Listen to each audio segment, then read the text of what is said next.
Hey guys! So today I'm going to be talking about my first paranormal experience, at least the first one I remember. So a lot of people don't believe in ghosts and stuff like that, but I am a huge believer. I've had a lot of paranormal experiences in my life. Take the pillow out of the way. It's an ugly deformed pillow, it's okay. So I've had a lot of paranormal experiences and this is just the first one. I'm actually very sensitive when it comes to like things messing with me. They just kind of have forever. So yeah, let's get started. If you do not believe in ghosts or anything paranormal, I am not trying to push you to believe me. It is okay if you have your own opinion. You can call me crazy, I don't care. I have dealt with a lot of paranormal things and people not believing me, so yeah. Let's get on with the video. I apologize for the fact that my hair is wet. I did just get out of the shower, so it's gonna be drying while we're talking. Okay. Fabulous. So, I moved out of a house on Edina Street when I was 2.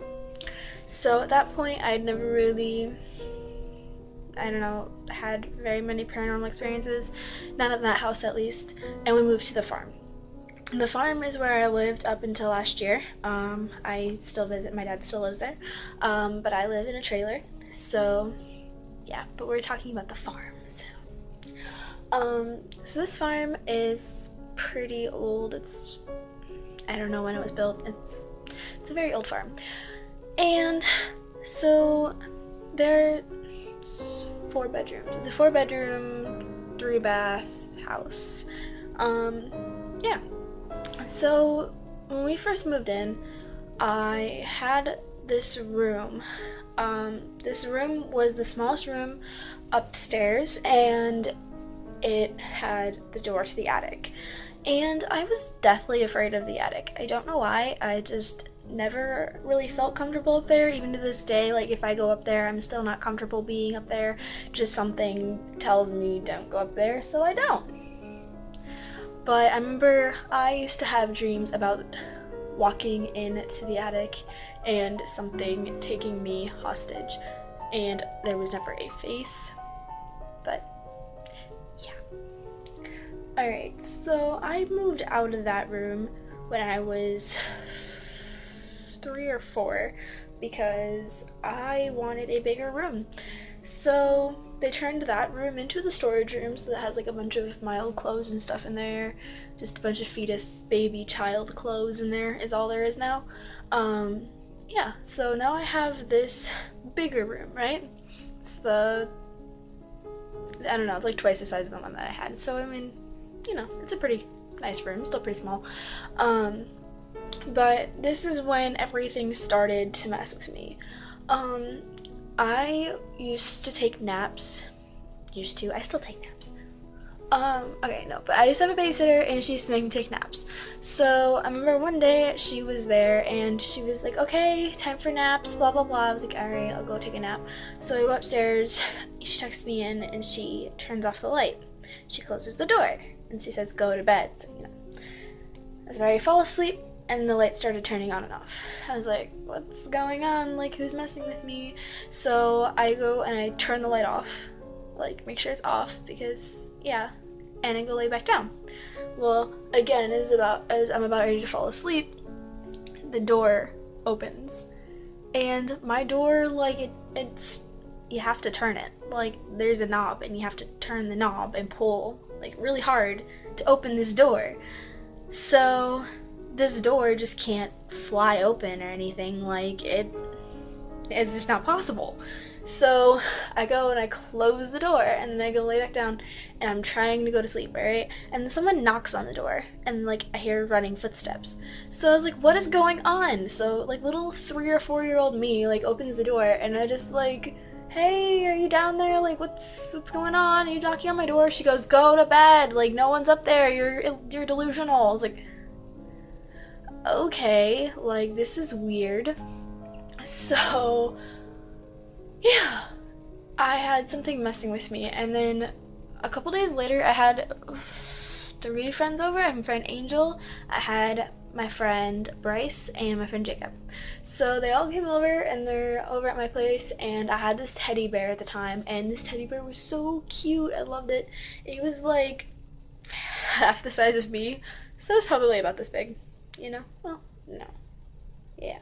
Something like that. I was a tiny kid, so like everything was half the size of me. But this teddy bear was like half my size, and it had this bow it would wear on its neck, and it was red and it had polka dots. And I played with this doll all the time, and I just gotten this new toy box. It was like, it's a big giant old toy box, and it has like a little dog on it. It's really cute. And I set it down on the toy box, you know, and I'm sitting and playing with my friends. Well, Angel went up to go I think Angel might have left or gone to talk to her dad or whatever. Bryce went to go use the bathroom, and Jacob, I can't remember what Jacob did. I don't know.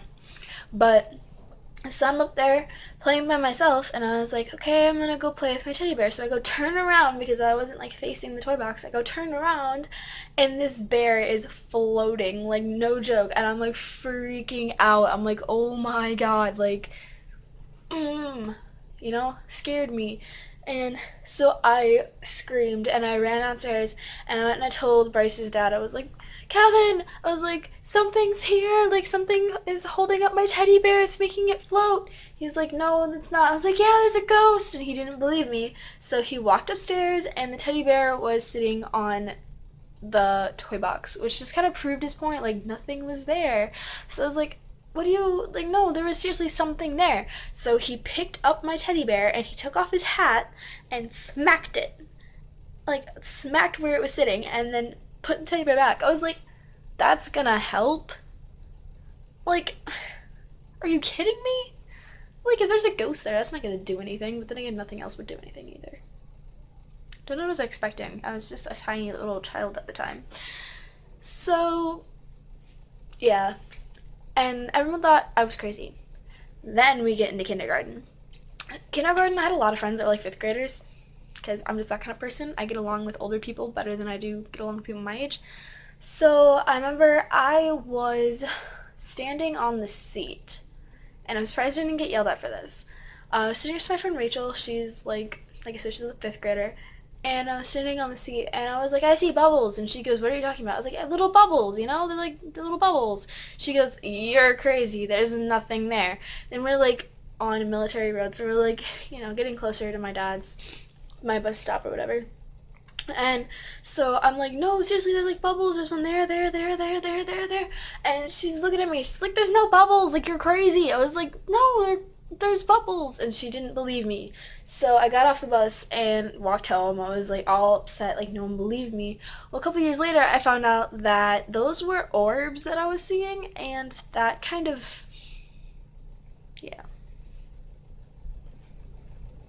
I don't know. So, yeah, I'm just kind of prone to things messing with me. Yeah. Those are just, the first ones I remember. Those are 3 different stories, actually, but oh well. Yeah, so if you guys want to hear a current story, I will try to make another video and upload it either today or tomorrow. I'll do 2 in a day. I don't care. Yeah. Thank you for watching. Love you. Bye.